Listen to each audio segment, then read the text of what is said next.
Friedman here?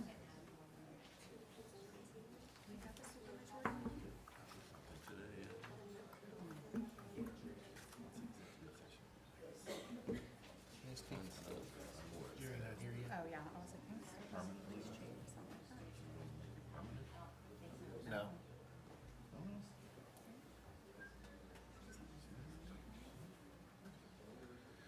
Mr. Rogers, I'll ask you for the invocation, if you don't mind. Did you say yes or no? All right, 6 o'clock, we will call this meeting to order.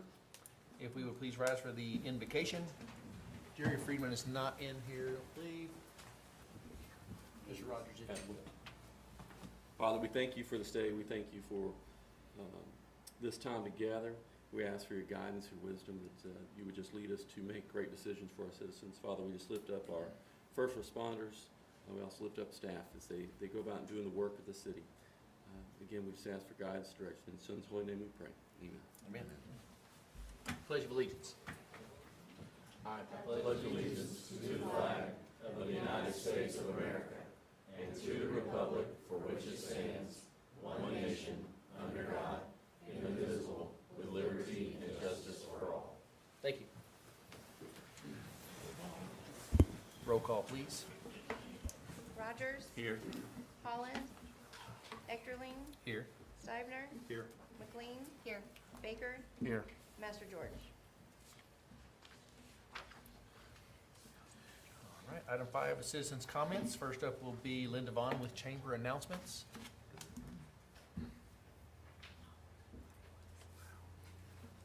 Good evening. Thank you for the opportunity to come and speak to the city council and the community as well.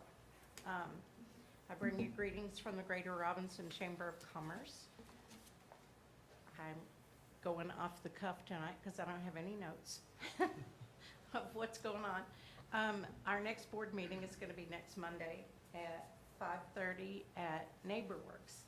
NeighborWorks is joining our chamber, and they have invited us to come to their location. And so we're going to go there and have our next board meeting Monday night at 5:30. After that, though, we have big changes coming, and we're going to have a new home right here in this room. Beginning the second Monday of June, we will start meeting, our board will start meeting at noon here in city council chambers. And so we would love to have people stop in and visit with us at that meeting. We will have less time because we'll be limited to about an hour, but it's still open to the public. If the public would like to come and visit with us during our board meetings, it's open to the public. Of course, there are other ways that you can visit with us, the board, and other chamber members, would be to have a business after hours. So if you know of a business, or you are a business and you would like to have a business after hours, to invite people to your place, to maybe get some folks there that normally would not show up at your place, to entice them to do business with you, then contact the chamber about having a business after hours. We love to work with you on those kinds of things and give you opportunities to get your name out and your business out in front of people. We also have scheduled already the First Responder Appreciation Day will be September the 16th at the Robinson Fire Station. Is it number 1? That one? Okay. Robinson Fire Station number 1. They already have it on their calendar. Thank you, Lord. And so we don't know exactly all the details of that yet, but we will be asking for sponsors for that to help us feed whoever shows up that day or whatever, but that's a little bit in the future. We also have our annual membership banquet coming up on July 20th, which we are looking for sponsorships for, and for donations for silent auction items. It's going to be a fun time. Last year was a little elite stuffed shirt kind of thing. This year it's going to be, it's dinner Texas style. And so we're going to have a barbecue dinner. We're going to have a live band. Just 3 people, I think, but it'll be live enough that you'll be able to enjoy it. And always our silent auction, and we're going to have a photo booth. So We would love to have you guys come to that as well. You can purchase tickets in the future. They're not on sale yet. But also, if you sponsor, you get tickets for the event. Thank you very much. Thank you. Sounds fun.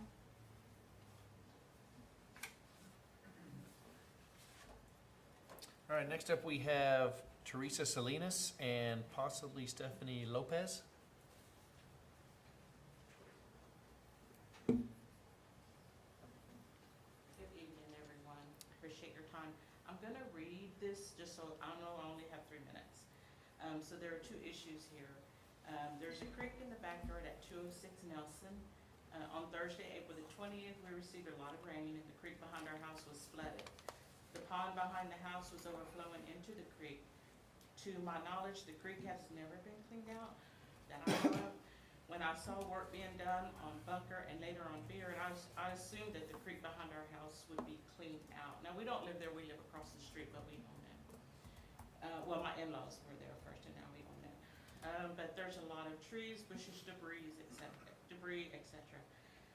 But it did not get cleaned out. The rain, along with the buildup in the creek and the pond overflowing into the creek as well, the man who owns it, he enlarged it and it overflows into the creek.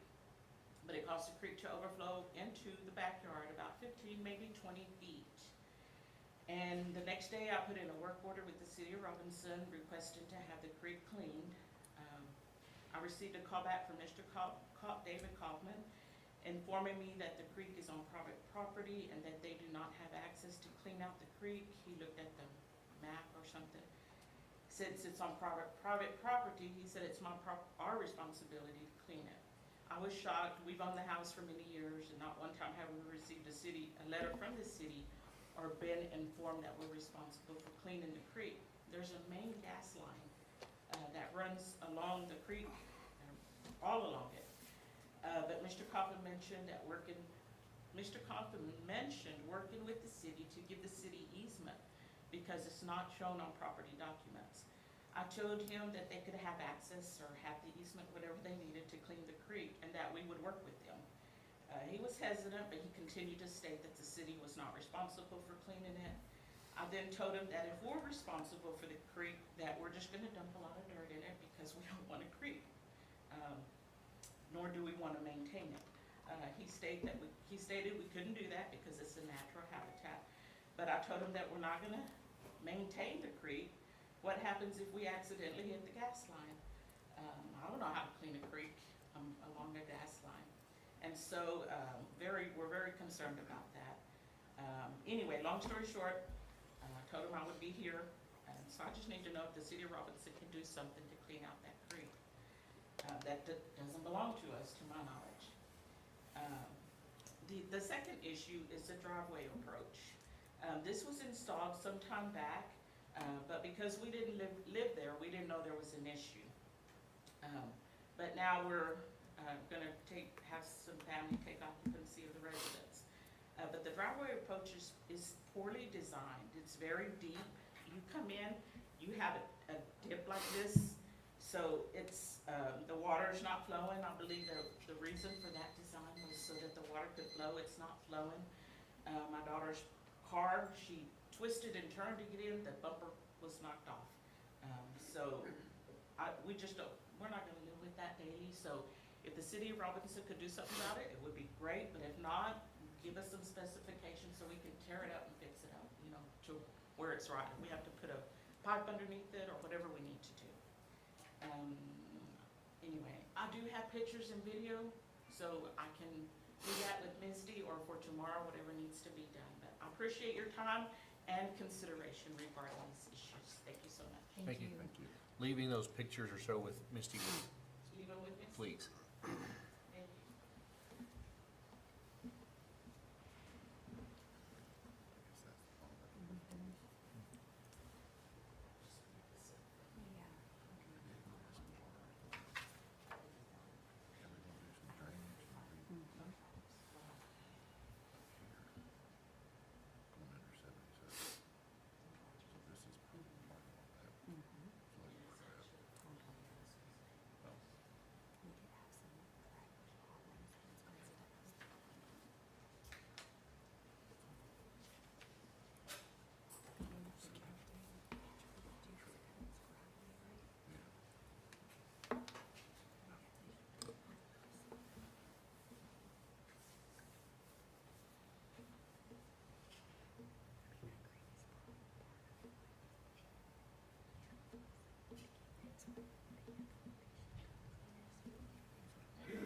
anyone else would like to speak during citizens' comments?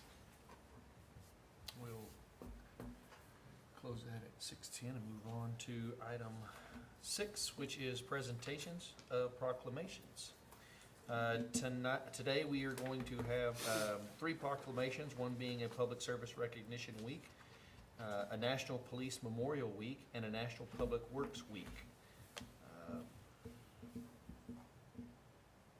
Looks like that encompasses most of May. So we will start with the Public Service Recognition Week.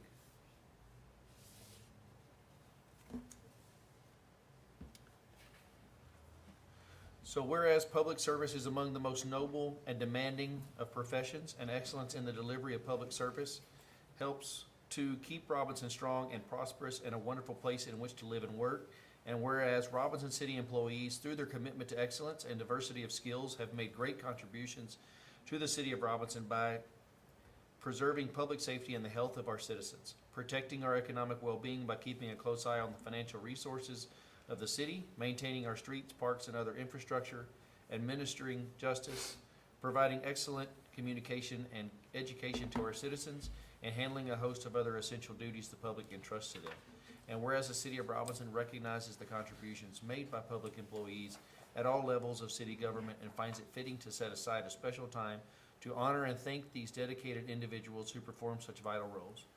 Now therefore, I, Bert Echterling, Mayor of the City of Robinson, Texas, do hereby recognize May 7th through the 13th, 2023 as Public Service Recognition Week, and I urge all citizens to recognize the accomplishments and contributions of city employees and to observe this week by expressing their gratitude and appreciation to these dedicated public servants for the service they provide to our community every day. Thank you. We have somebody here to receive this. Yeah, This is going to be got somebody over there, Misty and Destiny. Misty and David over there. Do we have any other employees? We got firefighters here, they're all public servants. Yes. So this is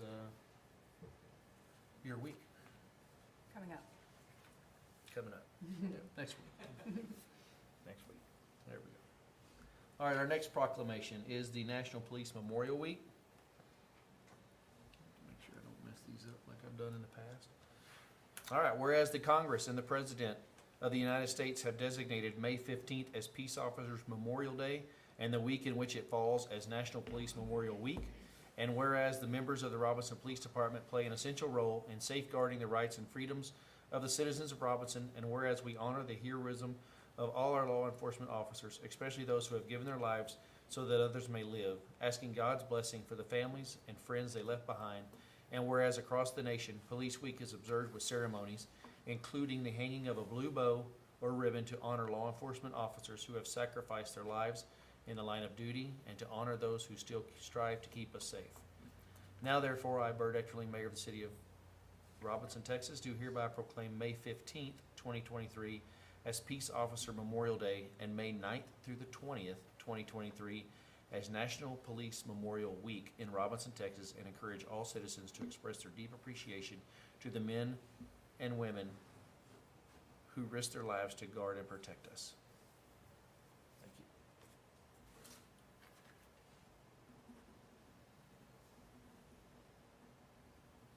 One more bit of ceremony, and that is the National Public Works Week.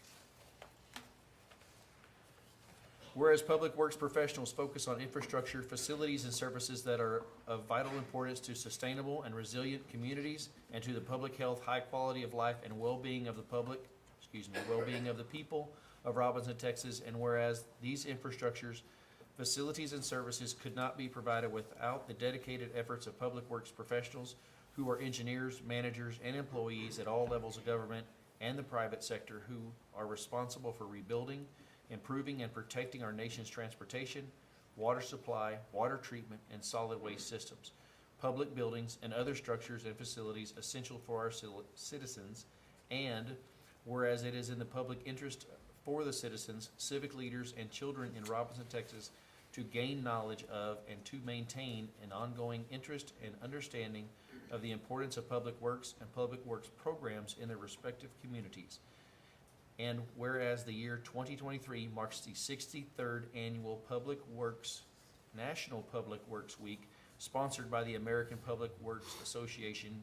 Be it now resolved, therefore I, Bert Eckerling, Mayor of the City of Robinson, Texas, do hereby recognize May 21st through the 27th, 2023 as National Public Works Week, connecting the world through public works in the city of Robinson, Texas, and I urge all citizens to acquaint yourselves with the issues involved in providing our public works and to recognize the valuable contributions these public works professionals make every day to our health, safety, comfort, and quality of life.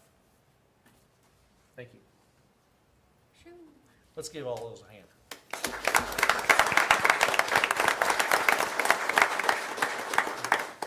That's more reading than I've done in a while.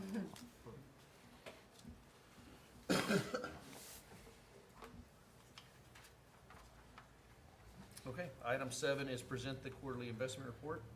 Mr. Lemon. So this is the quarterly investment report for the quarter that ended March 31st of 2023. The beginning book value on December 31st of 2022, book value and market value was $32,283,176. The ending book value and market value is $30,635,994. The reason for the decrease is we did have some interest payments on some debt service in February and also payments out for our various road projects. The average quarterly yield was 4.21%, and the average fiscal year-to-date performance through the first 2 quarters is 3.2%.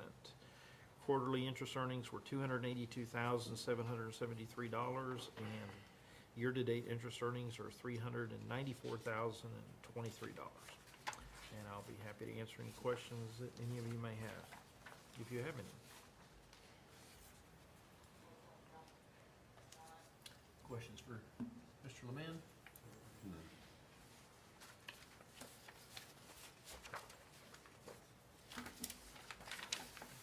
Okay. Thank you for that quarterly report.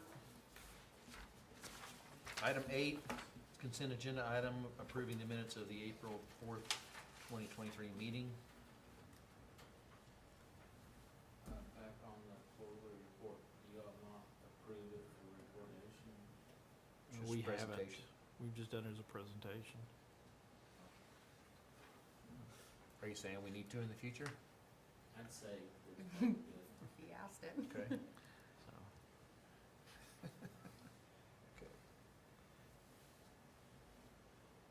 So, So next time you see it next month, make sure you catch it.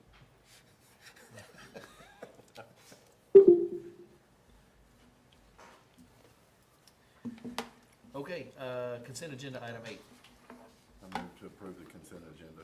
I second. All right, motion is to approve. All in favor? Opposed? Motion carries. Item 9 is a public hearing. Now, folks, this item will not have any action tonight. We are missing 2 council members, and we are just going to be able to open the public hearing and hear any input, and then we will continue that public hearing till the next meeting. So unfortunately, due to having 2 down, we won't be able to take action tonight. So today, the public hearing will open at 6:18, and we will conduct a public hearing, consider possible action on ordinance 2023-003 regarding the application of Sean Pace on behalf of Charlie Birch for approval of a specific use permit for a mini warehouse storage facility on 2.974 acres known as Tract 14A of the Cio Campo survey, addressed at 707 North Robinson Drive, approximately 700 feet south of James Wesley Drive in Robinson, Texas. Again, we'll open that public hearing. That was at 6:18. Yes, sir. Good evening, council. The applicant intends to purchase the property at 707 North Robinson Road to put a mini warehouse storage facility on it. An SUP is required for that. It is currently zoned C1. The surrounding properties are also C1 as well. C1 allows for a mini storage facility with a specific use permit. In addition, the current land use for that property is commercial and open space and institutional use. It's kind of a split, mostly commercial. So it is consistent with the comprehensive plan. storage facility, I guess as in your package, you'll see that the lot has a creek that runs through the middle of it. The storage facility will be built on the north side of that property. It'll be a mini storage facility. It'll have 11 continuous buildings, 11 attached buildings. Within each building will be 10 or so 5x5 individual storage units. This will be a climate controlled 24-hour facility. It meets the parking requirements. It'll have lighting. There'll be a fence in the back, on the back end of it. It'll be managed online, so it will not be managed, will not be an office there or someone managing it during the day. So when you come and go, the tenants will be able to manage their access online.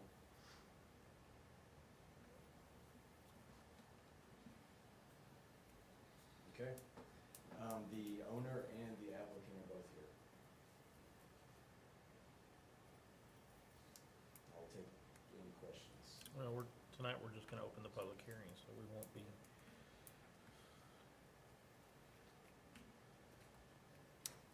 Owner, applicant, do we have any input we want to put in tonight or continue to the next meeting? If we're going to the next meeting, maybe ask any questions then, or I can answer any questions now. if you guys- We can't ask any questions at this point. We're just holding the public hearing. So all we can do is hear, Okay. and the public can hear or voice, and then we will have to continue this meeting to the next. I'm sorry about this. It is what it is. You can speak now, or anybody who wants to speak now can speak tonight if you don't think you can be here next week, if you plan on, or next meeting, June 6th, I think it's, if you wanna wait till then, you can speak then. Okay. Anyone in the audience like to speak on this item? The owner would. Step on up, Mr. Birch. Hey, folks. Hi. How y'all doing?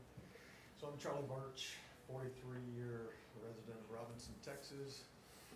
And I've owned this property since 2011. Have been working on it diligently. A lot of sweat equity, dozers, all that good stuff to develop and build this property since 2016. And I've worked with TCEQ, Brock, Jacobs, with TCEQ the entire time. In fact, I met him over there on March 21st for a review, and he approved everything that we've done. So everything's been approved that we've been done, not only by him, but by the city of Robinson.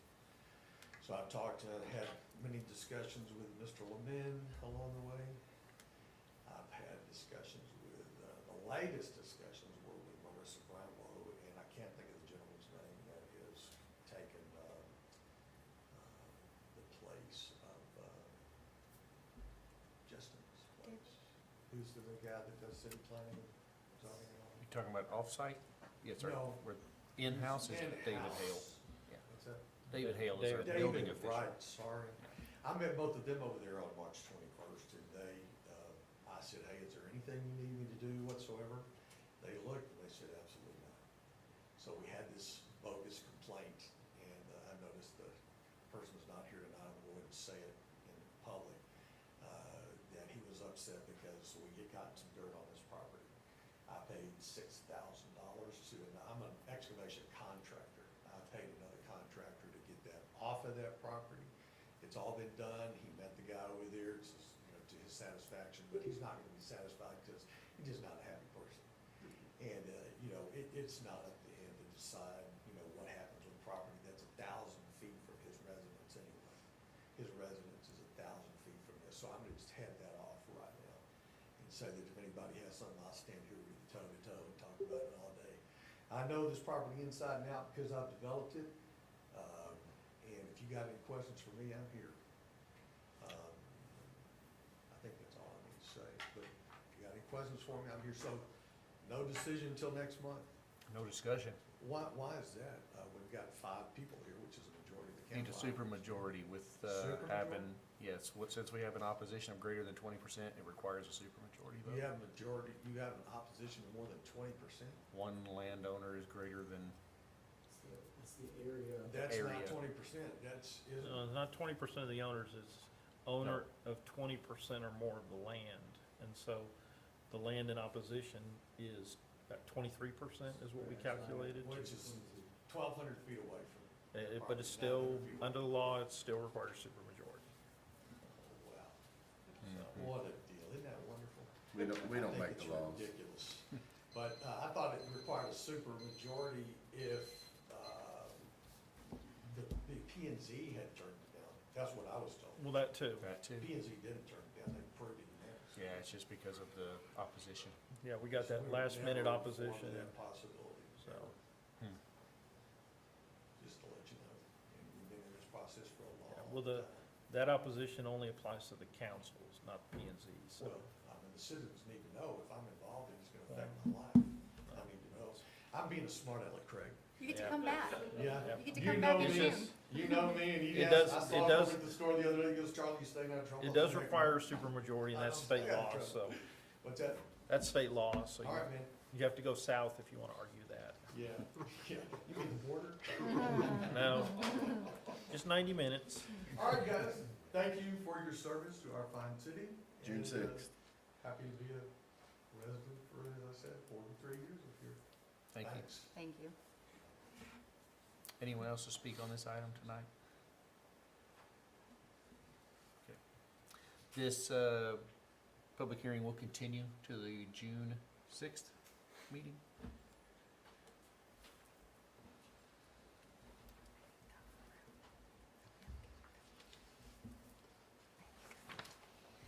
Okay, that'll move us to the next public hearing, item 10. Conduct a public hearing, consider possible action on ordinance 2023-004 regarding the application of Zach Maxwell for approval of a specific use permit for a residential short-term rental on 1.018 acres known as Block 1, Lot 2 of the Maxwell Addition, addressed at 1389 Downsville Road in Robinson, Texas. Public hearing opens at 6:27. Presentation. Thank you. Yes, this one's fairly straightforward. This is for a short-term rental at 1389 Downsville Road. The applicant's home meets all the requirements, parking, space requirements, room requirements, for a short-term rental. The conditions that they would have to meet would be, smoke alarm, paying hotel motel taxes, and then, yeah. Those are the primary requirements. Those are in Exhibit A for the performance and design standards. P and Z did consider this request on April 20th, and it was approved 3-1. And then one letter of support, I believe from the property owner across the street, came in for this. I don't believe, oh, you are here. Okay. The applicant is here. If you'd like to ask any questions. At this time during the public hearing, do we have anyone in the public like to speak on this item? Okay, we'll close the public hearing at 6:28.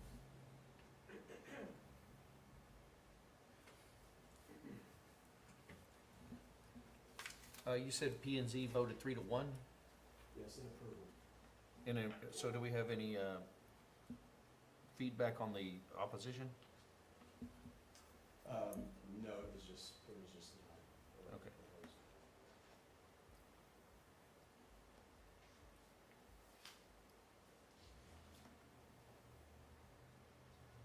And I'm sorry, maybe I was reading and not listening as close. Did we did not have returned letters of Just opposition? one, or Just one We in had favor. one return letter of support and then no letters of opposition. One support, one opposition. One support, yes.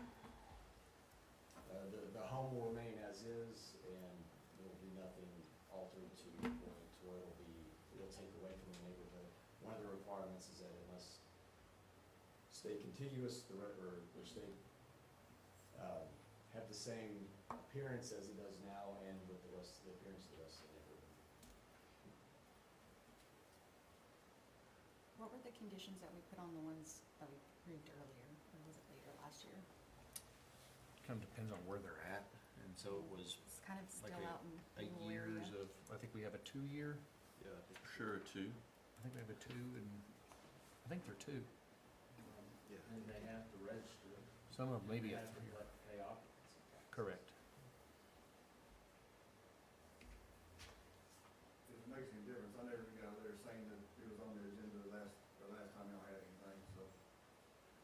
What's that, Mr. Maxwell? I didn't even know it was on, I didn't find out till after the fact that it was on the agenda for the last meeting y'all had. I don't think it was. It wasn't. It wasn't on our last meeting. Oh, I had no idea. I never got a letter. Oh, the P and Z meeting? Or, yeah. Oh, yeah. Yeah, notices were mailed out and. And I live right across the street and I received nothing either, like saying if it was okay or not okay. we have Yeah, not- so the notices wouldn't be anything for okay, it would just be a notice saying that it's coming in front of P and Z. I didn't get any of that, and I live directly across the street.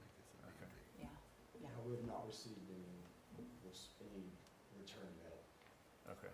The Just the- notices go out to the property owners of record that's on the appraisal district records, so. Within 200 feet of the property. Within correct? 200 feet of the property, yes. If you're not within 200 feet of the property, you don't receive a letter.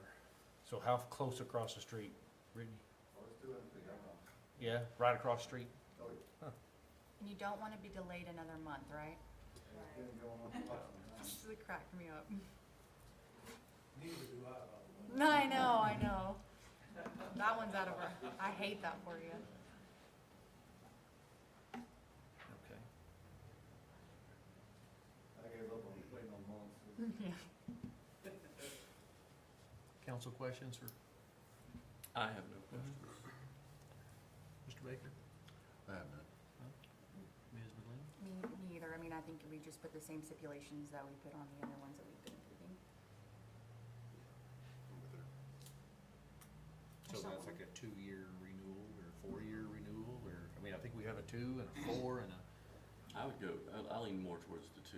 I thought that's what we had, I didn't, when we were doing a 4. I think one of them is a 4 or something like that. It was, we all back. Mm-hmm. Yeah, we need to make it standards.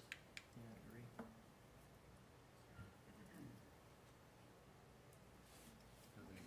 They tried to have one on Baker Lane several years ago and it got shot down. Yeah, so any of them in the subdivisions are tough. Those haven't been approved anywhere. Okay. That's A lot of the neighbors don't want it, before we, but out in the Get on country, they, Typically, if it's a lot of opposition for that site, then it's been denied. So, Mr. Dixon, since you're here, a couple questions. So, if we approve an SUP and put a time frame on it, 2 years for renewal, there's no problem in doing such a thing? Yes? No? No, an SUP generally has a renewal date.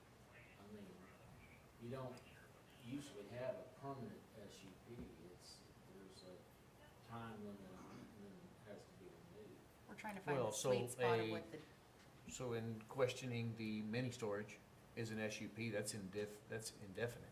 You're not putting a term on that. I think the difference is construction versus something that's already there.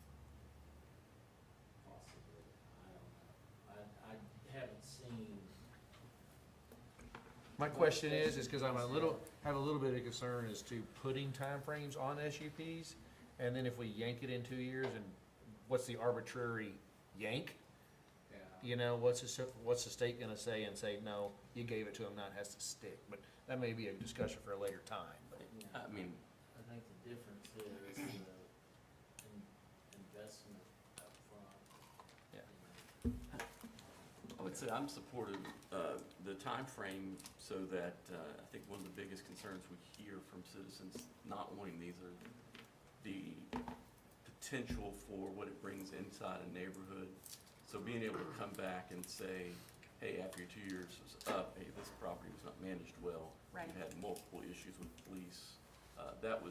Those are the concerns that we've all heard and we've all have, but, so that would be like our reason, hey, you guys are running a poor property, you've got police activity there, there's parties, there's whatever, and so we wouldn't issue, I believe that's the spirit in which we kind of discussed it in the past. Yeah, Yeah. I agree, yeah. Okay. Whether that flies in legal terms, I don't know, but that's kind of what, I have no issue with the mini storage. And 2 years with that is a good term? I mean, there's depends on what's going on. A lot of times, the like home occupations type stuff are, a couple of years. Sometimes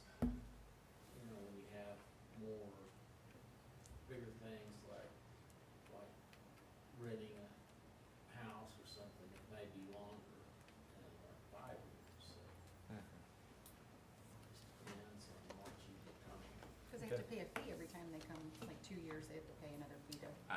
I would say that, just as a thought, that we begin with this 2-year, if they're doing great and they're having no issues with that property, then we can discuss longer terms. Yeah, maybe they could come and ask for nothing longer at that point. We've still done got our, to, and we're running a good operation, and we feel like we'd like you to go along. I'm asking because in my research, every city is different.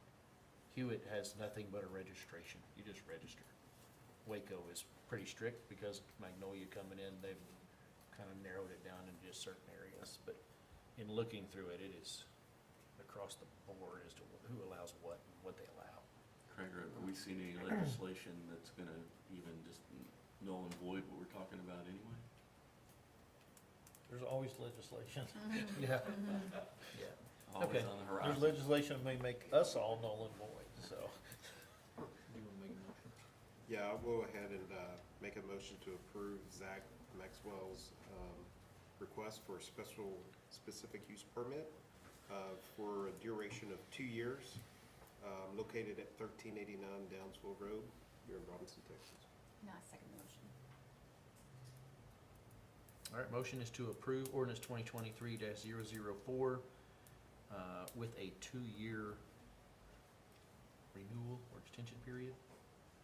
A 2-year, initial period of 2 years. Initial period of 2 years. Jimmy, renewals. All right. Any further discussion? All in favor? Aye. Opposed? Motion carries. Not another month. Sometimes we can do it. I know, right? It just wasn't your day. I wanna see that in writing, That it wasn't your day, or that though. other No, I rule. wanna see it in writing that we can't proceed. Okay, item 11 is, hold on, I'm gonna keep this moving. Discussion, consider approval for the Waco Sunrise Rotary Club to place a little library and bench in Peplo Park. Craig, I guess it's you? Yeah, this is me. I guess we got approached by Margaret.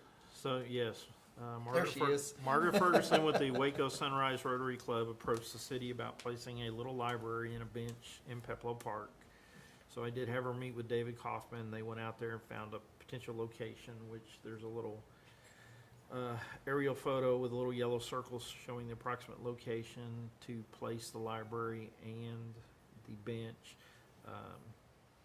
We included the bench because the bench is a little different than the standard bench that typically people put out there as a donation, and since it would be with the library, I think the plan is to just have one poured slab that'll have both the library and the bench on it. But there's a little agreement here, just basically that they will be responsible for installation and maintenance and the condition of the library, and they'll keep it reasonably stocked, and if and when the situation arises, we need to have it removed, they'll do that if necessary, and that the city is not responsible for security or any vandalism to the library. And with that, I'll turn it over to Ms. Ferguson if she has anything she wants to add. Pretty much, You covered it. so y'all Love have it. any questions? We have another one of these benches across the street, Yes, right? Who put that in? that was done by an Eagle Scout. That's correct. Yeah, this one's a little bit different. I think there's a picture of a typical, this is, I think it's a little bit smaller. Looks like it has a glass door or something on it. I think this is something similar. It's just an example of what they're talking about doing, but, Except it'll be blue and yellow, which are Rotary colors, yeah. like the bench. Yeah, yeah. Good. But it'll be similar to, I think the one over there is a little bit bigger than this one. Council have any concerns or negative comments to this? I have a comment, but not negative. Okay, just curious if we had any. I was just gonna, I'm sure you already have books arranged, but I'd love to make a donation of books whenever this is installed, so, absolutely. Yeah, thank you. They'll be age appropriate since they're right across from the two schools. Well, that's a good idea. I wouldn't doubt you one bit. So Jimmy, your books won't work now. Oh, my spouse spent 12 years at Scholastic Book Fair, my Dude, children's book trust me. selection is. I was like, wait, I've got books too. Wait. It's big, so, it's good. Okay. So we need action on this, Craig? Yes. I would move to approve the Waco Sunrise Rotary Club to place a little library and bench at Peplo Park. Second. We're fighting down We there. got Mr. Baker Win-win. seconding that. So we have A motion to approve the Little Library and Bench in Pepper Park. Any further discussion? All in favor? Aye. Opposed? Motion carries. Thank you, Ms. Ferguson. Item 12, discussion and direction regarding the purchase of an aerial truck and/or engine for the Robinson Volunteer Fire Department. What are these guys doing back? Yeah, It's they're been a back. month. I thought we sold is it. it- Things changed. It's been a month, so everything changed. Do we get another presentation? It's buy one, get one. Yes. Much shorter this time, no videos. Aw. Sorry, Brittany. She's just still trying to buck for that ride on the ladder. That's right, we'll That's take you for a still, ride on the yeah, block it's carrying over when to it this comes one. in. It'll be a little while. Mr. Lemon, did you want to Both. share anything prior to? So, yeah, I would just say that they have, since the last meeting, they have been working and bringing salespeople by, and they've been by to visit me a couple of times. And some things changed, which they'll go into. I'll let them go into that, but I think the hope was to get on the list to get a truck they're getting ready to build, but there's only one that's gonna meet their standards, and it's not gonna show up till July, and if you don't get it, then you gotta order a new one, and all the new changes in the law to the EPA and stuff that we talked about last time will go into effect. So the opportunity was to go ahead and just order one now, so we went ahead and did that, but, they talked a little bit about an engine and stuff available before, so we had talked about ordering the ladder truck now, possibly having it next year, getting a new engine, but now we're looking at, if we ordered a ladder truck now, we're probably looking at 2.5 years. 25 to 28 months. Yeah, so probably reverse it and look at maybe something with an engine, so I'll let them go into the details of it. Great, thank you. Thank you, council, for having me back again. We do have our Fire Chief Reese Knight here tonight, and then as well as Brian Peters, who is our Siddons Martin Pierce. His official title is, what was it, Fire Apparatus Specialist. He's our sales rep, so he'll be able to answer any questions along the way as well. And Destiny gave me this fancy clicker this time. Oh, yeah. So this is, yeah, as Craig mentioned, just to kind of catch you up from last month, the stock program that we had talked about, that they thought they would have several trucks available. The one that meets kind of the needs of the city of Robinson, there would only be one available, and it would be released the first week of July to the entire country. We knew of 8 departments in addition to ours that were gonna fight for it, and Brian was gonna have to be here at 6 in the morning so we could beat the East Coast folks. Craig was gonna have to come in early. We're just gonna have to submit it all as soon as they released it, and the likelihood of actually receiving that truck is extremely low because it would be so competitive. Brian and the president of Siddons Martin went to Pierce and tried to to wiggle around a little bit so we could have some competitive advantage, but they wanted it to be a fair playing game for everyone. So where we landed was Pierce has a program called Build My Pierce. It's a kind of mid-range between a fully custom truck that takes 3 to 3.5 years from the order date to arrive to, it's kind of, they call it lane 1. It's a moderately customized truck that fits our needs. Fortunately, we were able to have Colleen Fire has a truck extremely similar to what we needed, so we had a great starting place. And what you see there is almost identical to what we have placed an order for. The difference is that little really cool light. That's like my favorite thing on the fire truck. That's like $5,000. So we took that kind of stuff off to save the city a little bit of money. That bell right there isn't going to come. That's probably $5,000 too. So. But this is really the truck that we've moved forward with. Craig has signed a proposal for us, and as of yesterday, that truck was ordered. The timeline is 25 to 28 months from yesterday. So that's kind of where we're at now. We still have the financing and all that, those kind of logistics to work out as well. Since then, when we originally came to Craig about a new engine or a new apparatus, it was really we need a new truck now due to our aging fleet. And because of the economic development, as y'all recall, that's the direction Craig recommended we go with an aerial. We still need that engine pretty rapidly. We have tens of thousands of dollars in repairs on a couple of our trucks that could have to be made in the near future. So as an excellent, let me back up. This is the schematic, so you can kind of see Robinson's truck is truly being designed and stuff as well. So Brian has done his due diligence. There was another department, and we mentioned this last month as well, that had ordered a pumper about a year and a half ago, and they had withdrawn their order, so it became available.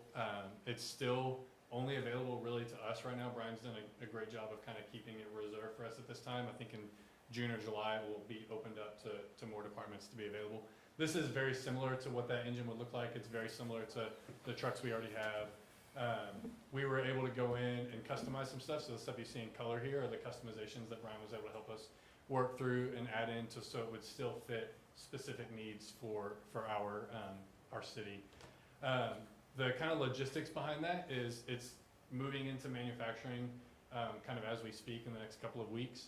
So we would actually go up to Wisconsin, to Appleton, Wisconsin for a final inspection in September. There would be 4 of us go up there.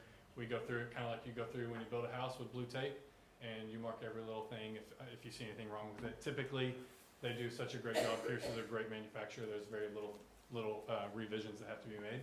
So we would receive it hopefully by the end of September, get our equipment on it that we already have, plus the few things we need to purchase for it, and have it serving Robinson this October at the latest.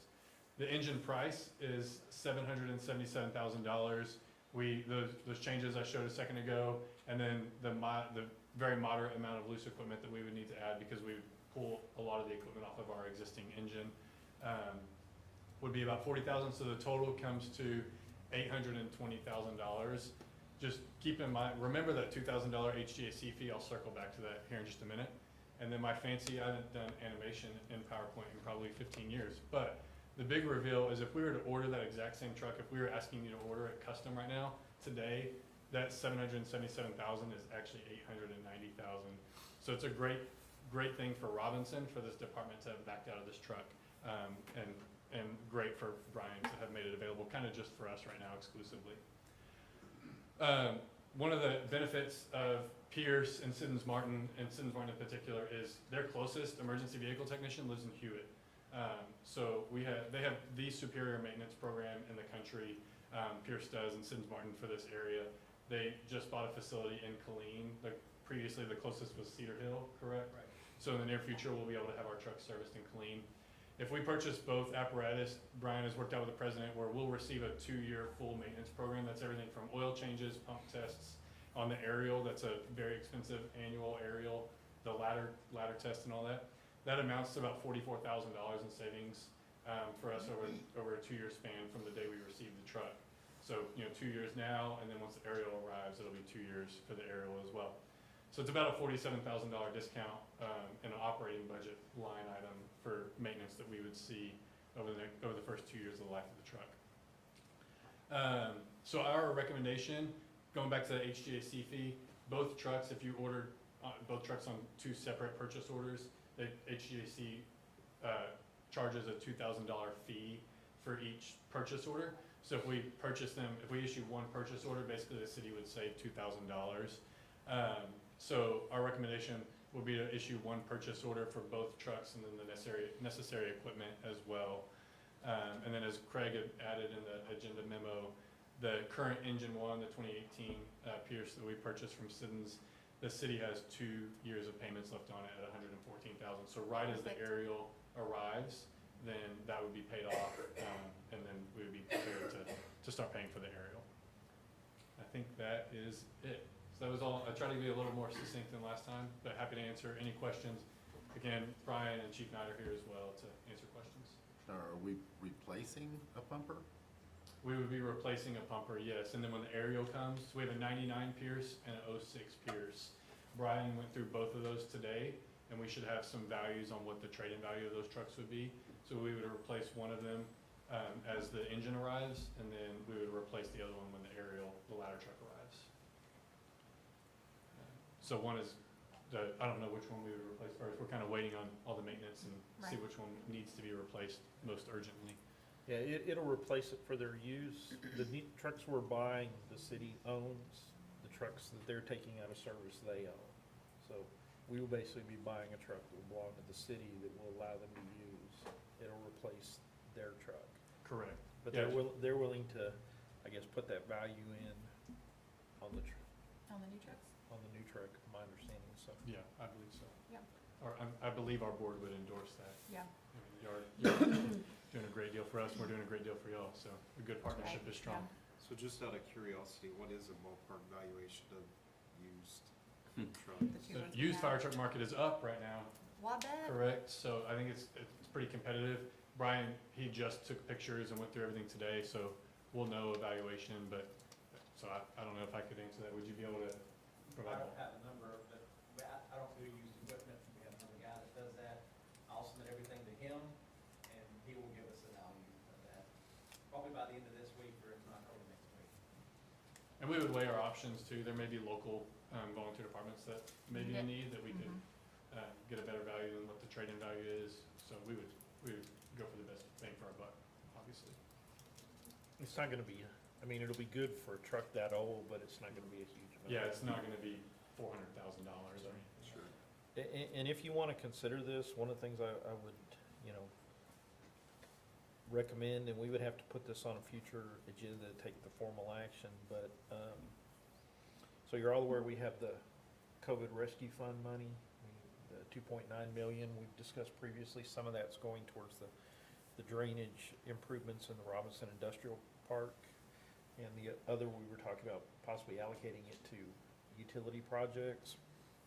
But there probably isn't gonna be enough left to fully fund a utility project. So it might be worth considering using that funding to make this purchase, especially in light of there's starting to be discussions at the federal level of pulling that money back if it's not spent or committed. Mm. And we don't get $2.9 million given to us very often. I mean, the other option would be to finance this. We financed the last one. The last one was about the same price, right? The current one we have was about the same 700, price. 760, I believe. Yeah, and well, with all the equipment, I think we were a little over eight. Mhm. Yes, sir. And we're paying $114,000 a year for 7 years on that. So if we could just pay for this one, we wouldn't take on that additional debt. This will be paid off by the time the aerial's available, the current one we have currently, and then that'll free up money to put towards the aerial, so we won't. Otherwise, we'll have the aerial and this if we decide to finance both of them. So just something for consideration. Don't have to make a decision tonight, but, So you say we don't have to make a decision tonight, but yeah, I mean, as far as how we're gonna finance it or whatever, if you wanna move forward with purchasing, and then we'll start that process, and, do we have to finish that before June 6th? What's the timeline on the pumper? It's, if you want it painted the color that they want it painted, we have to make the purchase immediately because it's gonna start production in June timeframe. So if we wait till after it starts production, Maybe we can- it's gonna come in white over red. And these guys are. We want red over red, so it matches engine one. No, that's important, It yes. is. So we can put it on, we have the work session next week. We already have one item we're gonna have to stick on. We could put it on that for action. Yeah. Have a little more time to put all the numbers and everything together for you to see them ahead of time. Yeah, at that point, we'll have a pretty solid loose equipment list as well. They've been working on that. Simmons Loose Equipment has another guy that does that part. So he's working on pricing for the jaws of life and all those kind of things that would need to be put on it as well. Are you going with the hydraulic or the electric? They would match, we have two sets, they would match our current tools. Because aren't the new Hurst tools electric They are battery powered. battery? Mhm. Yes, sir. On top of the service plan, is there any type of quote-unquote factory warranty on these? Yeah, you want Trucks. to talk a little bit about the warranties? There's warranties for every piece, basically. Yeah, everything's got different warranties, and the cab and the body is all 10-year warranty, frame rails are 50 years. The pump we put in this truck is 7 years. Everything's kind of has its own warranty system on it, so yes, there is a warranty. Bumper to bumper is 1 year. Okay.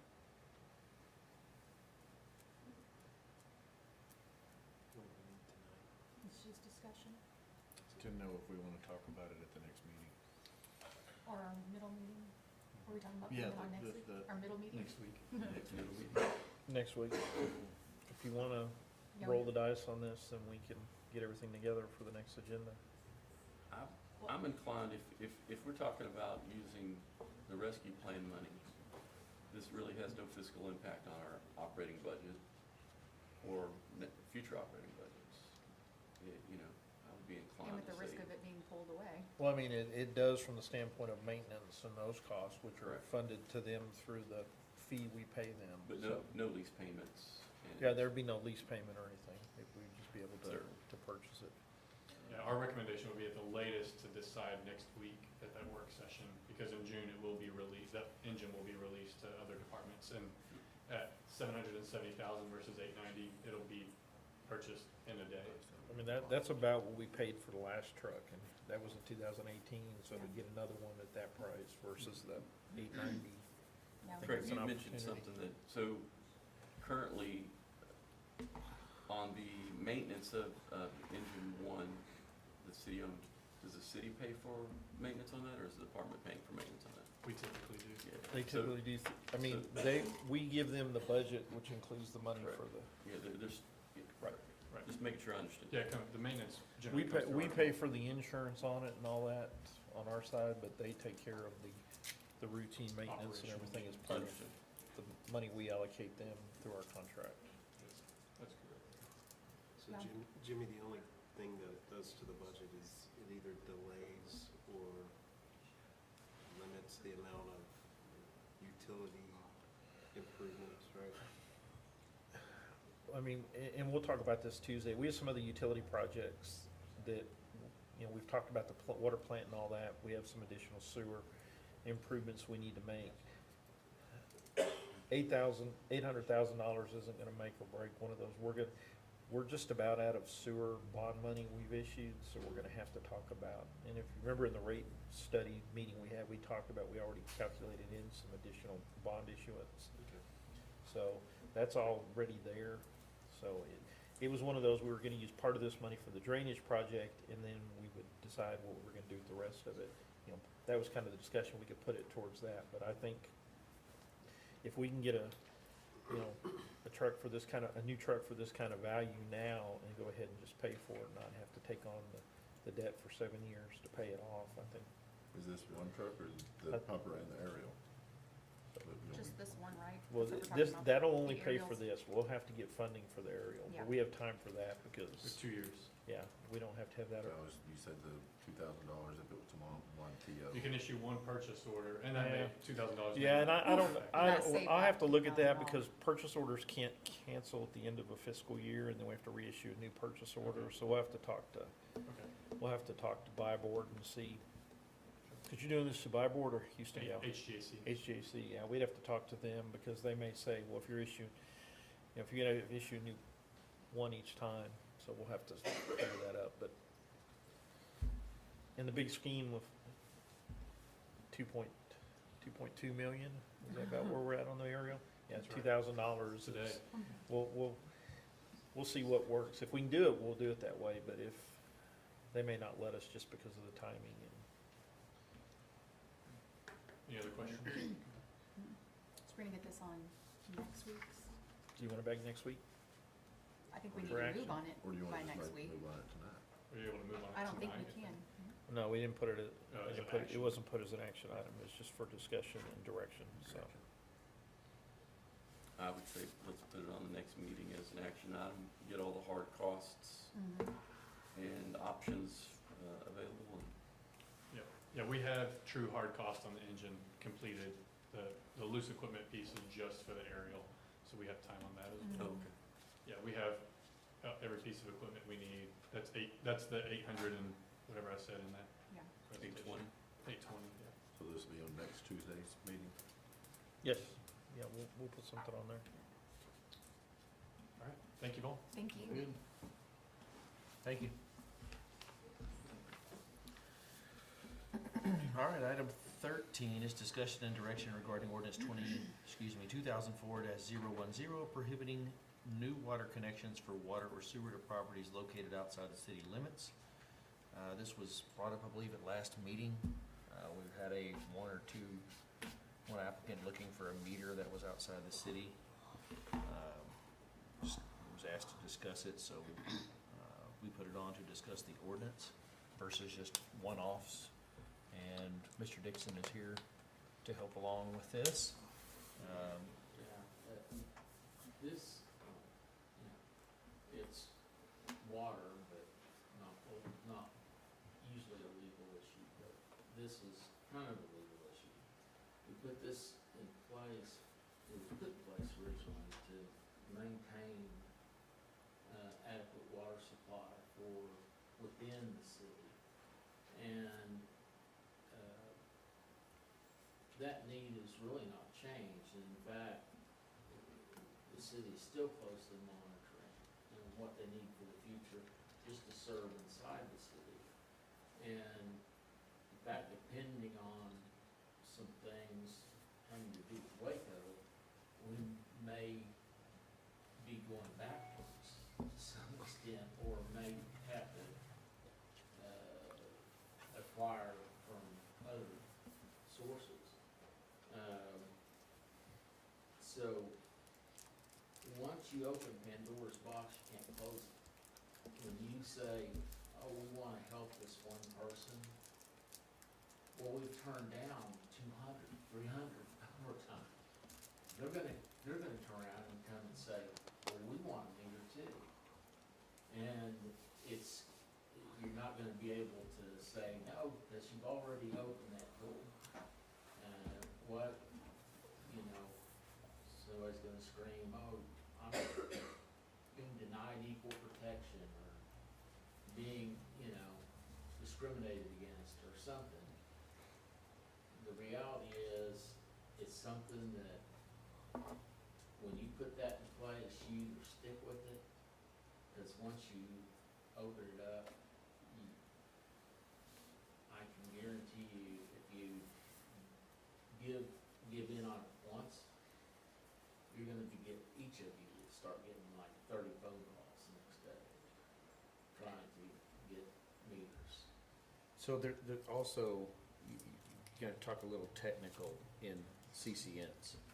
So Robinson has its own CCN, Waco's, no, we're not, whose CCN are we in? We are completely within Waco. We're in Waco. We're all in CCN. Waco CCN. So that's Waco CCN, and it's Waco's ETJ. So why,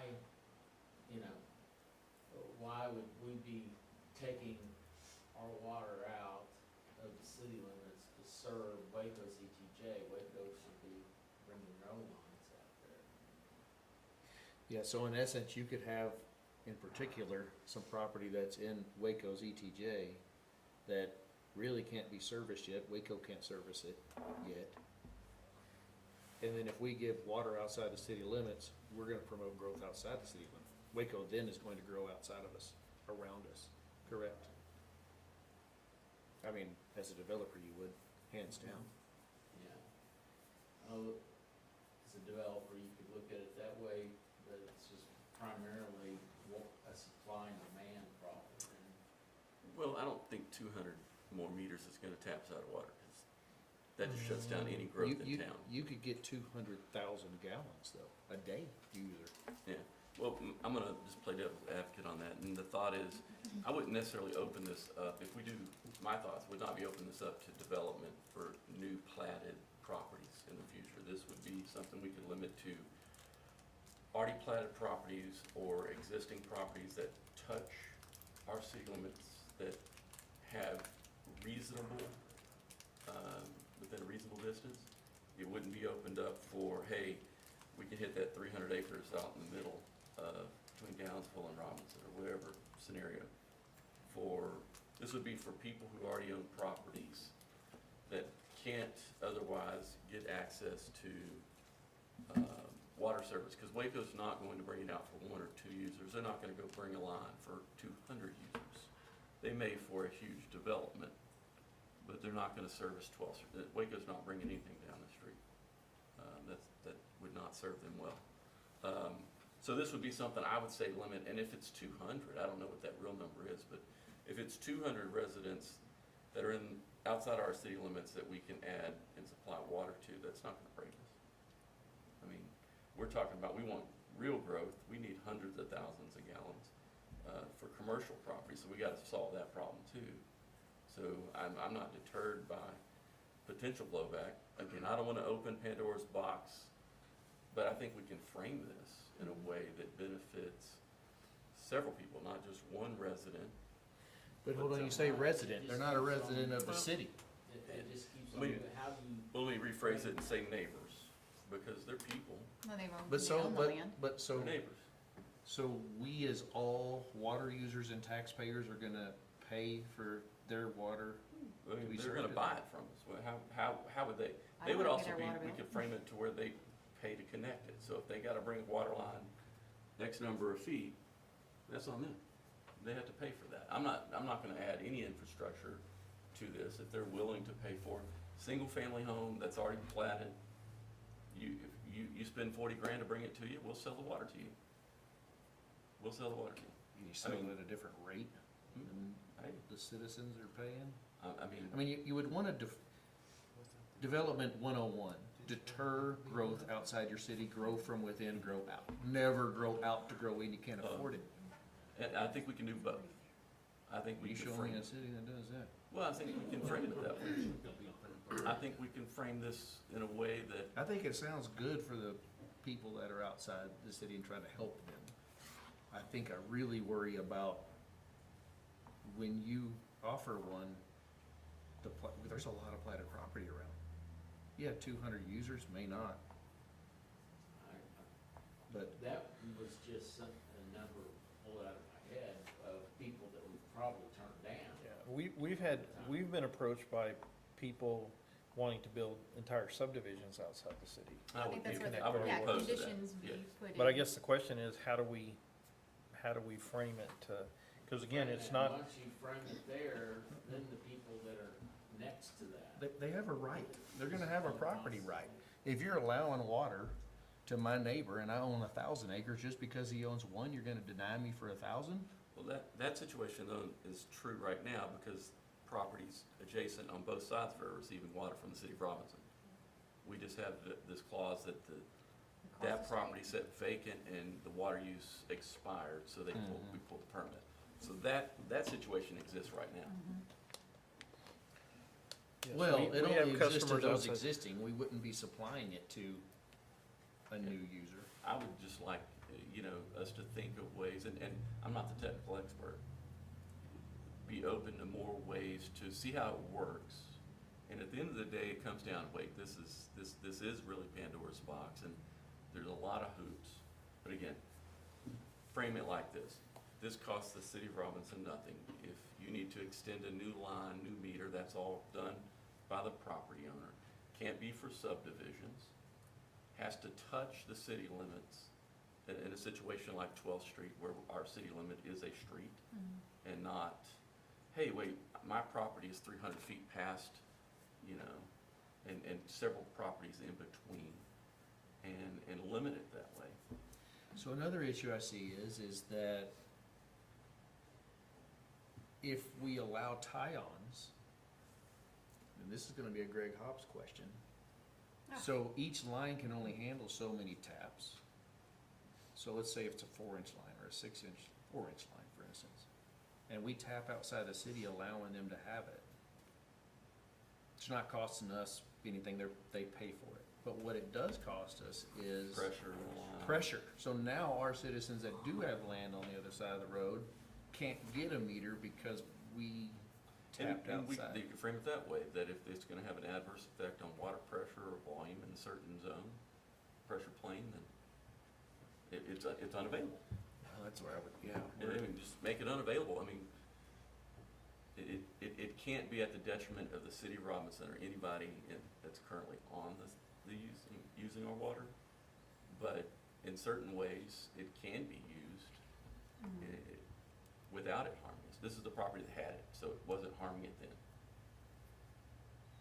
But I agree, it doesn't need to cost us anything. We can adjust the rates to whatever it needs to be. And definitely not for subdivision. I'm talking about residential users platted already, not new construction. So let's say this, let's play devil's advocate, let's play developer. 300 acres, I go and have it platted, you never see it, because you're not in the city. You have no control whether I plat my land and cut it up. But Now it's plats are platted. dated. Plats are dated. Dated every time. So yeah, but none of that property out there is platted right now. Yeah, it's not platted, it's all meets and It's all bounds. just meets and bounds. So meets and bounds. You know, maybe we frame it to where, you know, well, there's no structure there, correct? That trailer home's been removed? There's a septic tank. Septic. Identify properties that were previously, or, you know, some of them probably do, thinking of other properties, do have structures on them, whether they're on well water or not, I don't know.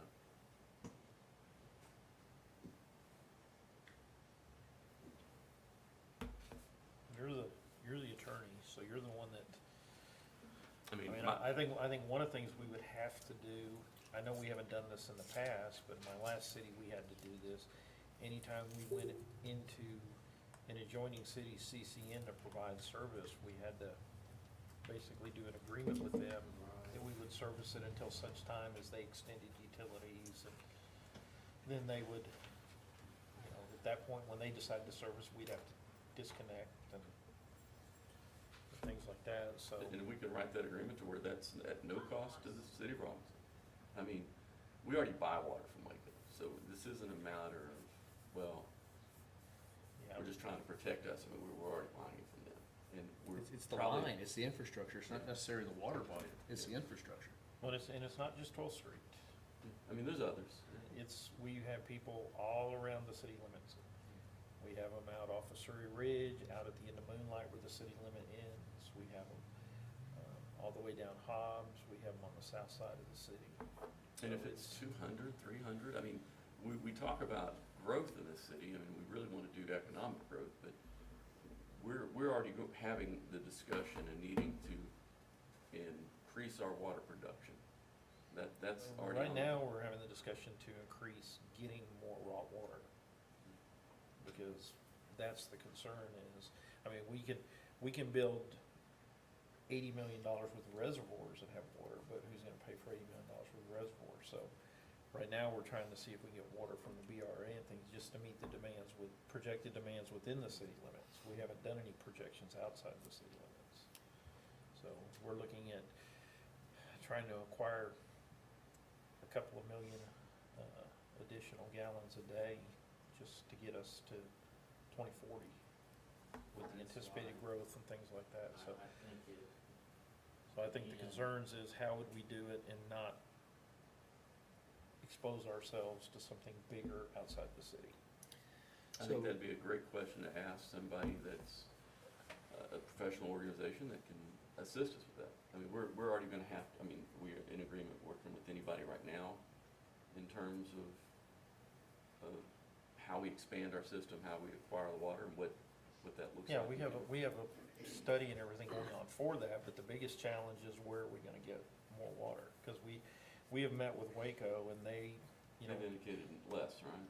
Yeah, I think they eventually would like to even, Terminate over time, get rid of the 500,000 we're already buying from them. So, Sooner than the contract allows. you know, I'm sorry. the city made the decision in 2013, is that when we did all the stuff with Waco?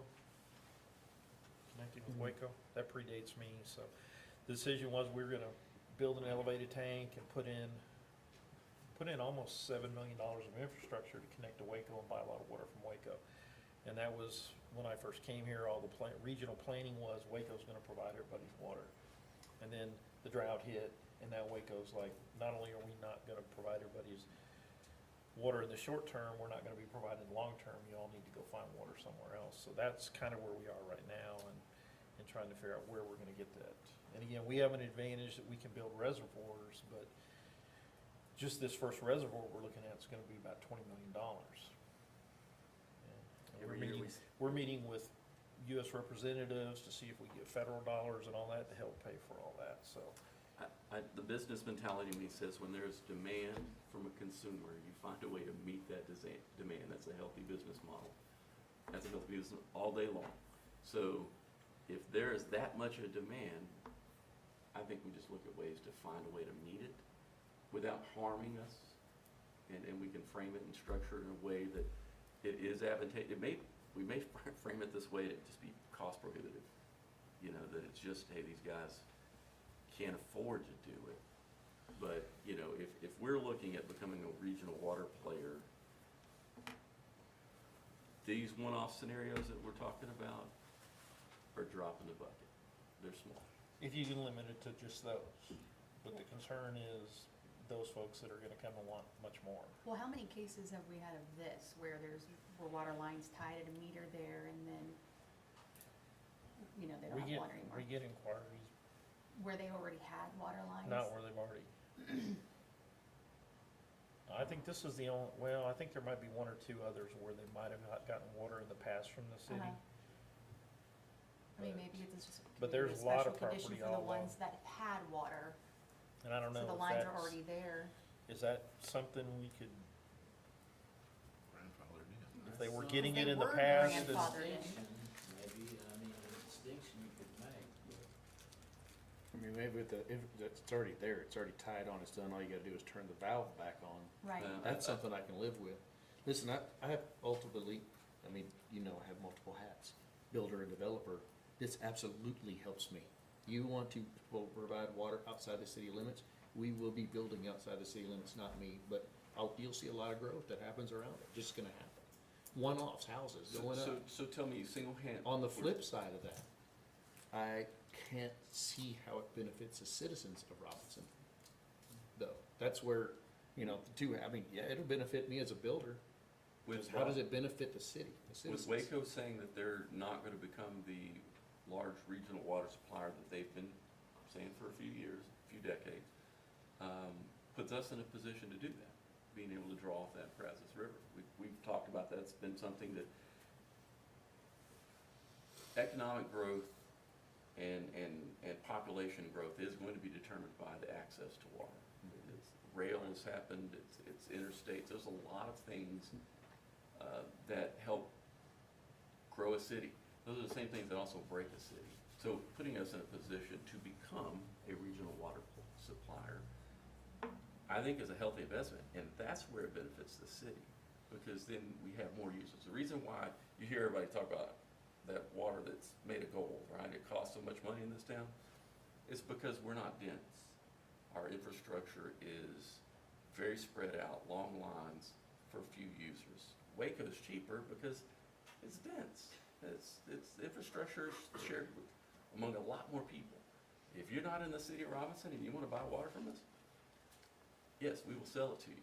And we're going to make some money on it and lessen the cost of it for the citizens. if we had a way we could lock that down long-term, I would agree with that, but when a certain amount of growth comes that way and Waco says we're coming that way, it's their CCN, we would have to abandon it and allow them to serve it.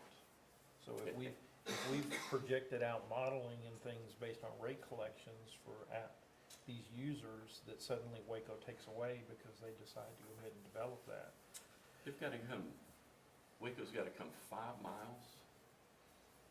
I mean, they're not going to do it for what's there now.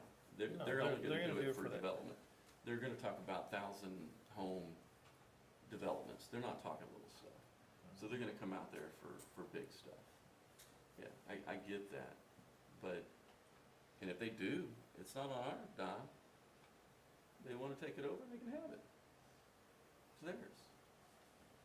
But if we can, position ourselves to do that. But if we've built infrastructure, if we've built reservoirs and things that have the water, and part of that is being funded by these people outside the city that they tend to take away, then How that long means would our it take to customers have to recoup pick the up. amount for a new But that's- reservoir we're versus just- how I long mean, Waco would Waco come? CEJ doesn't encapsulate us, does it? Pretty What- much. Pretty much. We have one little section in the very south of town, about a 5-mile gap, Might need to fix that, so. because We that's can't what they've done to other cities. I mean, we probably need to fix that. So, I don't know that we can fix that. Because my understanding is that's all based on a lawsuit from years ago. Years ago. it was established a long time ago. Yeah. There was some legal, that predates all of us, that court ruling that stripped Robinson of their ETJ and transferred it to Waco. Because of An improper Because of annexation. an improper annexation where Robinson poached into Waco's ETJ. So, Sounds fun. yeah. So, I mean, that's, I think, the challenge is, if it was our ETJ or we could potentially annex it in the future, then yeah, I mean, it makes all the Yeah, sense in the I still world. don't see where it harms us, even if we do it. But if We've do got to it- build that reservoir. that was in discussion before we met. Right. But what's the That- big that- gain? To me, it's more administrative, legal, all of these other headaches. It has no gain, right? We don't benefit from any of the 200, whatever number of potential that border us. We don't have a lot of gain from that. I get you there. So what's driving? But if it this? doesn't cost us anything, what's driving? Well, so it's simple. She's not the only one. Some of these properties don't have access to water. They're not able to get a well. And so their properties are pretty much useless. And you've got This a one's line, in the middle of two homes. You can't build on it. So, It's just dead land now. so there's a We're- pre-existing line. And it's so- across the street. So to me, there's a difference between pre-existing lines versus a development of putting in lines to meet a need for this that may open up Pandora's And- box. And my original conversation isn't that necessarily I wanna find a way to put in new service lines to new properties. My only knowledge is one property owner, but I'm being told there've been many other that have requested it. Are there any other properties that fall in the same scenario where we've had service at that property and because of inactivity we lost it? How many of those? right. 2, 10, 20, 50? It's somewhere. I mean, Well, the can we do situation- something that fixes that dilemma, and just reverses that dilemma? Because basically the ordinance states that after a period of whatever inactivity, they lose their meter. Well, no, the ordinance, it just says new connections. So- serve anybody outside the city Yeah, new connect, and since there has been no connection at that property for more than 10 years, it's deemed to be a new connection. So, I guess you could address that one situation if it was prior served and there's,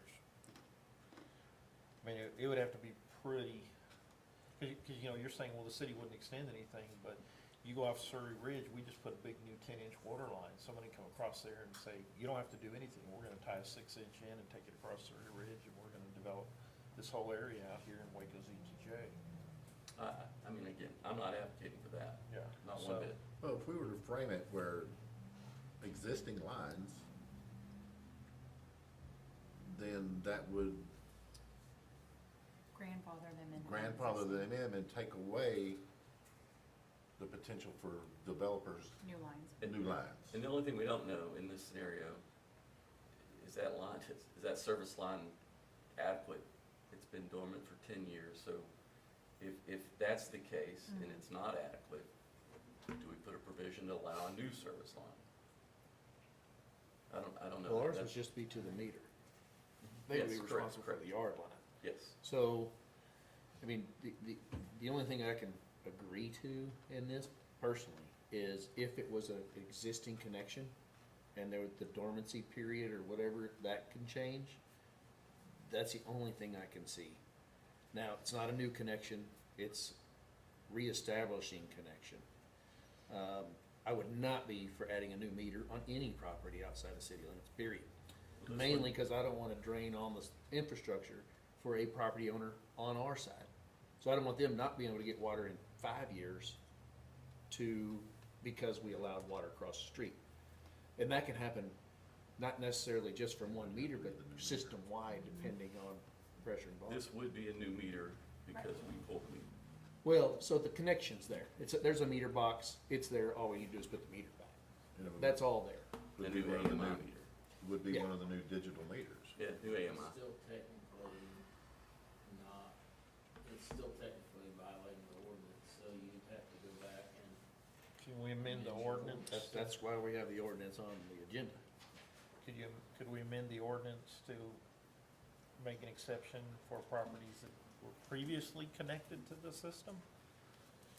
Yeah, it would have to be a previous connection, no new connection, never I think, had history. and just to give my why for this is because I'm not really fond of when government, and even local, inadvertently or unintentionally, we condemn properties for property owners. So I'm gonna give you a good example of this to think about. Highway 77 has a lot of houses down And we all want 77 to change. So do we want residential up and down 77? No. Look at our master plan. There's no residential. So how do you stop residential from happening? House goes vacant for 6 months, no water meter or no water bill. Once that happens, trigger, now it reverts to commercial. They can't rent it out. It's no longer. So that's how that changes. On principle, I don't like that. I get that we want it, and I think that if you really want economic development, we want to change 77, development and the economics behind it have to drive the change. A developer needs to come and say, I want to buy these 2 properties. We have a case that's happening, we approved the car wash, you know? That was already commercial. Well, it's already commercial, but anything, it doesn't matter what structure it is, those structures are coming down for that development to come in. It's the same thing with any residential. You that's get currently- residential though, when somebody puts a couple $100,000 in it to a remodel. And it I mean, stays you're that way improving for another property. 20 years, I get it. Or 100. Well, I don't know if Bill is that good. Come on. So can we add a clause or amend our ordinance to allow Existing lines. existing lines to re-exist? To re-exist.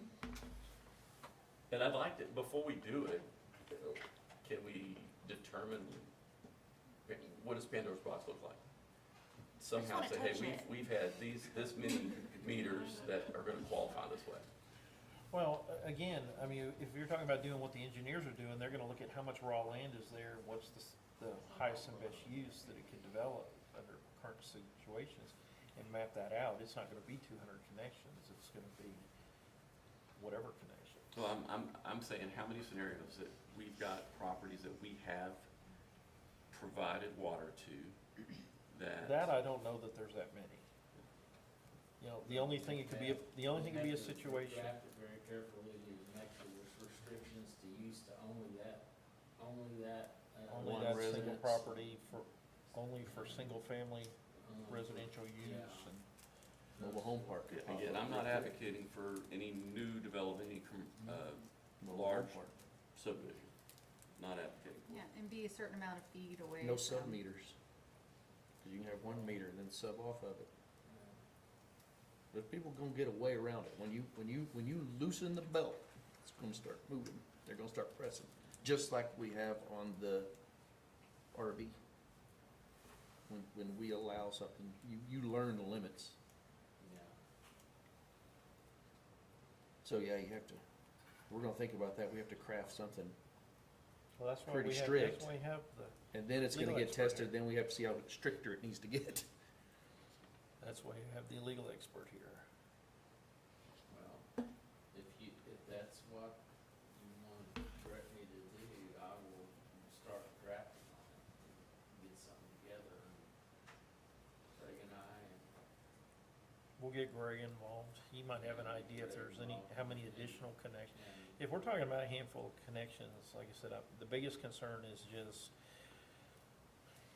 somebody who doesn't have a prior connection, who wants to do something over there, comes back and says, well, the city is allowing it here, so why am I not being, and wants to, you know, bring in a bunch of attorneys and take it to court and. well, I think if we change the ordinance, if we didn't change the ordinance, I'd agree with you that, Yeah. you know, if we just said, hey, we're gonna do it for this person because they have an existing line, that would be a problem, Right. because their existing line is is defaulted every time, so, it needs to be in the ordinance. I mean, if we can word it such that there's already an existing tap. Yeah, I mean, yeah, for me, it would have to be, we literally stick a meter back in, that's it. Yeah. If we have to do anything else, not granted. Bert, I'd like to hear, and not necessarily tonight, your hat as a developer of how you could exploit it. You could sub-meter it 100%. So you give me 1 meter and then, no, I didn't develop it, no, I did not plat it, but that doesn't come to you. So I've got 20 acres, 200 acres, however many, I just want 1 meter for 1, please, give me 1. Then I'll sub-meter it, meter out and charge my own people, and then instead of doing 1, you're doing however many. And we also specified the size Yeah, meter. it's about to go there. put it in as a We one-inch. specify that it has to be a residential. So then if you give me a size meter, I can do a bladder system with a pressure tank. So now all I need to do get the water and then I can pressurize it and supply more. So if you're gonna limit me on the meter size. How big of a bladder do you? Oh, absolutely do it. In You do fact, that we have in- systems in the city today that are on that bladder You system. do that in restaurants, you do that in buildings, you do that in high-rises. That's so funny. So how big of a system? I mean, well, I guess it all. The system comes into, as a developer, how much does it cost for the well that I need to develop? 250,000? It's 200,000 to do yours, I'll exploit your 200,000. Could this also? Say I, developer. Well, it's way too big. I want your developer. I'm just trying to cap on play it. I want devil's to advocate. I want to know how you will exploit it. No, You know. these people have best intentions. They do, They the just best want- intentions for the bank. It's not the best intentions you have to worry about, it's always the worst intentions Or the that un- arise. You're the gonna un- find what the worst are when you go with best intentions. It's No, the no. unintended consequence of any good action that causes. Yes, there's always, again, there Every- has been people down there that have been looking at building subdivisions, putting in RV parks, putting in mobile home park and things. Like I said, over across the street from Surrey Ridge, there's a bunch of open property there. Now, we've had some discussions with Waco on some trade-offs of land, if they would like to give us that ETJ of theirs, for us to give them that little strip that's over there east of 77 and north of Loop 340 in trade. And then we'd serve that all day long over there, however much they wanted to give us. East of 77 and north of. Yeah, there's that little strip along Cottonwood Creek where Cottonwood Creek comes along and crosses the highway. There's just a little wedge in it. You can't really get to it from the Robinson side because there's no service road or anything there. They've expressed, because if somebody's interested in developing on it, they've expressed an interest in trading that.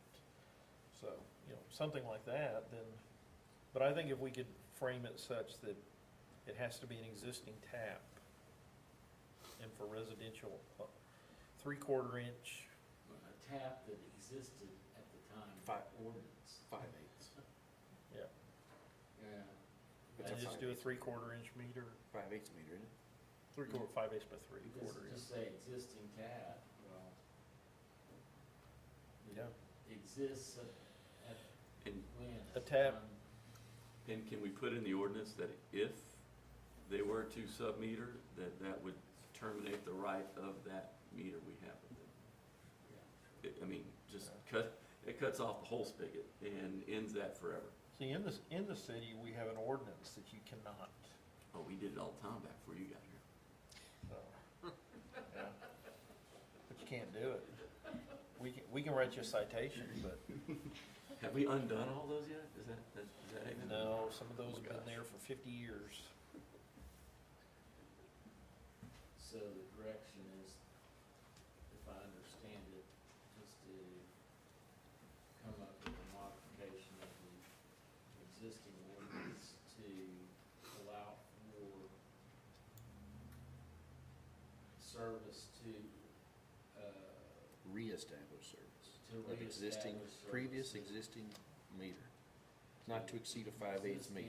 Hmm. taps. To Like taps One that- residence. To tabs that exist One prior dwelling. to, we just pick a date. Let me ask Greg if he has a general idea when those taps Yeah. would have existed, and we just set a date in there. Would that And work? then, and some kind of termination clause for sub-metering in any other way Bert can think of. Lots to of exploit it. clauses to get them out if we need to. I mean, if so determined it's detrimental to the city of Robinson's water supply, I mean, I'm sure there's a crafty lawyer Yeah. phrase that Once you hook says it up, we can just though, it's, connect it, one- disconnect it. so the other thing you have to keep in mind is when you hook it up and it's outside the city limits, it falls under the regulation of the PUC, so. Yeah. Oh, boy. What's that mean? If they don't maintain pressure, then we're gonna be getting letters, So, And any kind a of rate complaint. has to be tied to cost. But there's a lot of places that just charge double, and most people don't like that. yeah, 1.5 is pretty 1.5 typical is for what us. you have. Right now, we charge the same rate in the city as out of the city, Really? yeah. But we're looking at a new rate ordinance come January, so maybe we could address that. But We can find a way to do that and not Open the box. open the box. Just crack it a little bit. Yeah. Leave it alone and write something strong enough, it doesn't touch it.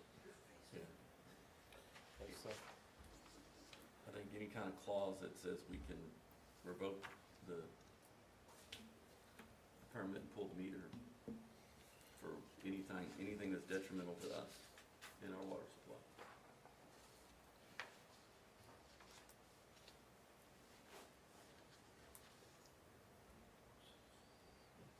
we'll look at Greg that. and I agree. Yeah, I'll talk with David Hale too about, the other problem we get is when the properties are outside the city, we can't enforce city ordinances on certain things, so we may wanna require like backflow preventers or something for those connections going forward outside the city. But I'll talk to David Hale about that. Cause that's the other, when they're in the city, we can enforce city ordinances for things, but when they're outside the city, we don't have the same ability to enforce ordinances.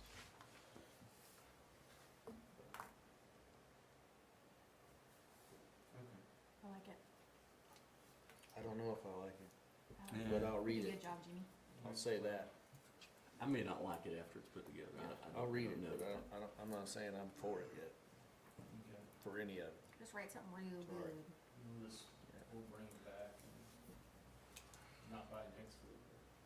By the Oh, next sir. month. June sixth, June Whenever. sixth is the next meeting, so, Huh? June sixth is the next Oh, meeting. when do you have Yeah, this ordinance was signed in 2004.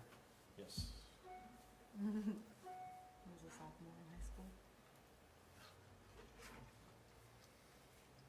Still pulling this out. leave, I understand. Back in the day.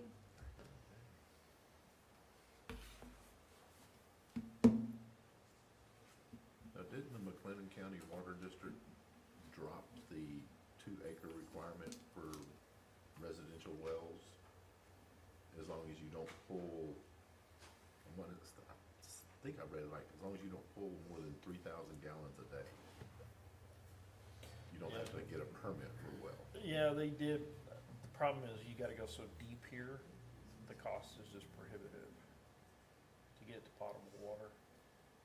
I mean, you can go fairly shallow and get Brazos alluvium to use for like irrigation water, but if you want potable drinking water, you gotta go pretty deep. So in this original ordinance, it says in the provision of such services has created a hodgepodge of meters clustered at various points on the city limit lines and has further resulted in private lines running across and down public roads. At Mr. Johnson's property. Well, yeah. Yeah. What does that do to our, like the tie-ins and how Well- do they have access to it if? I think what that is concerned about is, again, and again, I'm gonna preface this, that today in Robinson, we do it this way, cause it wasn't always done this way in Robinson. I didn't mean that. No, but that's true, it's true. I mean, we're fixing to spend $2 million moving water lines partially because we've got lines that go across private property without easements. So when they're in the city and they come in, they wanna develop, you know, if they're not platted, we make them plat, we make them provide easements. We make sure the water lines are in the easements.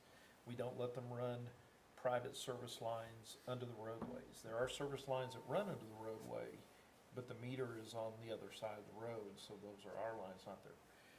But when you're out in the county like that, there's nothing to prevent somebody from saying, well, I'm gonna hook up to this attachment, this old tap right here, and then I'm just gonna run me a water line on private property across 4 lots to hook up here.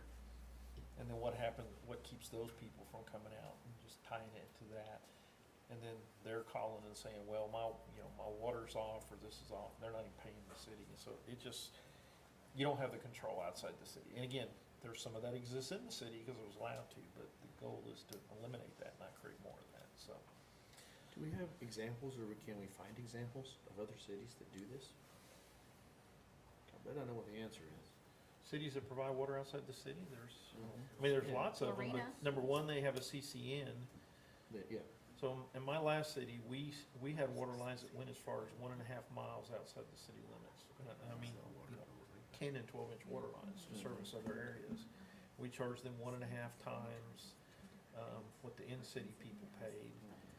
And if they did want to connect, if they were doing a development, even if it was outside of our ETJ, when a developer come in and he was going to plat that through the county, we could require the easements for the water lines and stuff because it was our CCN. So we had the control. So the CCN means Certificate of Convenience and Necessity. It's basically the license the state gives you to serve an area for. So we had all that control. Now, the downside is the state comes in and says, we're gonna widen the highway and you gotta spend $4 million to move that water line that goes outside the city. But so we had all those customers. But we did have some customers near our city that were not in our CCN that couldn't get water from Fort Worth, and they approached us through the city of Fort Worth. They went to the city of Fort Worth said we can't. They approached us, and we entered into a contract with Fort Worth to provide that water and things like that. So it was not a case of just people hooking up because it was there. They still had to, they came in, they still had to do things that everyone else did. Now, the problem was, if we did a rate increase inside the city, we controlled that. Outside the city, they could petition the PUC to have a hearing or whatever. So that risk was always, you always had that risk of the PUC getting involved. And if it's in your CCN, you have to serve it. So if there's a vacant property and they want to develop it, you have to serve it. If you don't have adequate capacity, then you've got to figure out a way to get adequate capacity, ultimately, so, And we're under Waco's? yes. It's an odd situation. Apparently, somebody who was a former city manager here, worked for the city of Waco one time, submitted an application to expand Waco CCN and inadvertently swallowed up Robinson, because apparently we didn't have a CCN with our water system. The old system that Mr. O'Dowd started. So we've actually had conversations with Waco to change that. We just gotta get attorneys involved in Austin and make that happen. Because when I first went to them, they were like, well, we don't know that. And I said, well, we could just turn all our water and everything over to you and you could provide everything to the city. And then they said, no, They didn't like that. we don't wanna do that either. So we'll talk about doing something with the CCN, so. But it's just, it's one of about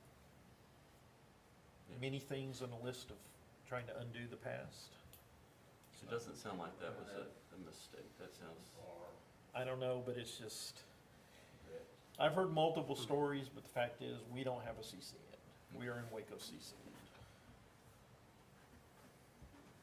If we had a CCN and we were in and that line was on these, we could not serve it. We couldn't go into theirs. We'd have to get into an agreement with, we'd have to get an agreement with City of Waco. And we may still have to do that. If we're gonna look at breaking our CCN out, we may still have to go enter some kind of agreement with Waco to provide outside the city. because they would immediately become, they would have to supply. Yeah? No, if they're within a certain distance away, they don't have to until it develops. We've actually had, they have water rights in the Brazos River, and we've actually had conversations with them about trying to contract with them to treat their water out of the Brazos River for them to serve some of this area down here that they can't serve right now, in exchange for them providing us the rights to some of that water as payment for us doing that for them. But those are still ongoing discussions, so. The problem is, water is very, what's the word I'm looking for? Everybody's being stingy. Everybody's hanging on to what they got, and they don't really interested in talking about maybe I sharing didn't it. think about that, Kurt. We're gonna have to check on that. Yeah. We'll have to check on it. And they may say, we don't care, but we'll at least touch base with them I on it. know they cared on another When area. has it ever been easy? When have you ever had an easy conversation? For a connection or two, they may not mind. But if their legal gets involved, then it gets really interesting.